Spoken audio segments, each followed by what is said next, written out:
আমি সজীব ওয়াজেদ জয় বলছি। বাংলাদেশে এখন একটি বিশৃঙ্খল পরিস্থিতি চলছে।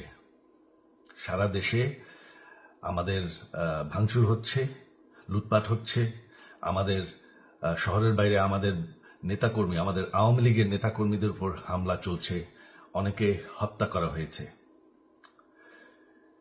এই পরিস্থিতিতে আমি বলতে চাই, আওয়ামী লীগ হচ্ছে বাংলাদেশের সবথেকে পুরাতন গণতান্ত্রিক এবং সবথেকে বড় দল।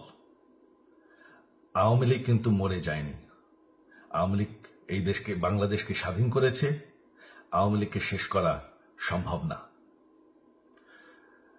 আমরা বলেছিলাম যে আমার পরিবার আর রাজনীতি করবে না, তবে আমাদের নেতাকর্মীর উপর যেভাবে হামলা হচ্ছে, এই পরিস্থিতিতে আমরা হাল ছেড়ে দিতে পারি না। বাংলাদেশে যদি গণতন্ত্র, নতুন বাংলাদেশ গড়ে তুলতে হয়, আওয়ামী লীগ ছাড়া সম্ভব না। আওয়ামী লীগ হচ্ছে সব থেকে বড় দল। আওয়ামী লীগ কোথাও যাবে না, আওয়ামী লীগ শেষ হয়ে যাবে না। আওয়ামী লীগকে শেষ করা সম্ভব না।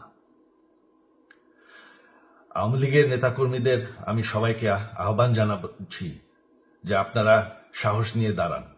আপনারা একা না, আমরা আছি। বঙ্গবন্ধুর পরিবার কোথাও যায়নি, আমরা আপনাদের সাথে আছি। দেশকে, আমাদের নেতাকর্মীদেরকে, আওয়ামী লীগকে রক্ষা করার জন্য যা প্রয়োজন আমরা করতে প্রস্তুত। এই যে আমাদের বর্তমান যারাই আছে ক্ষমতায়, তাদেরকে আমি বলবো যে আমরাও একটি গণতান্ত্রিক, শৃঙ্খল, নিরাপদ বাংলাদেশ চাই, জঙ্গিবাদ মুক্ত। তার জন্য আমরা সবার সাথে আলোচনা করতে প্রস্তুত। শুধুমাত্র তারা যদি জঙ্গিবাদ এবং ভায়োলেন্স বাদ দেয়। শেখ হাসিনা মরে যাননি, আমরা কোথাও যাইনি। বাংলাদেশ আওয়ামী লীগ ছাড়া গণতন্ত্র, নির্বাচন সম্ভব না। এই বলে আমি আমার কথা শেষ করছি। জয় বাংলা।